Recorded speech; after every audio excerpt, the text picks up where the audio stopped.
What's up sa inyo dyan mga kainsan? Magandang gabi mga kainsan. For today's video mga kainsan, piprito ako ng galunggong mga kainsan. No? Ayan. Tapos lulutuin ko po yan mga kainsan. Lulutuin ko po, sarsyado po. Piprituhin muna mga kainsan bago natin lulutuin ng sarsyadong galunggong with egg mga kainsan. So ayan mga kainsan. 4 na piraso pa lang yan mga kainsan. Ito pa yung tatlo. So ito po pala yung aking hinihiwang kamatis mga kainsan, no?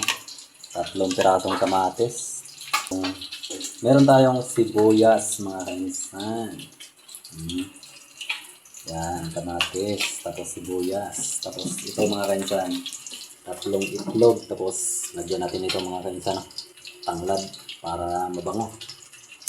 So lulutuin ko po muna to mga kainsan, yung aking pinipritong galunggong at may 3 pang natira mga kainsan. Ayan mga kainsan. For today's ulam namin mga kainsan ngayong gabi. So ayan. Thank you for watching mga kainsan. Bye bye.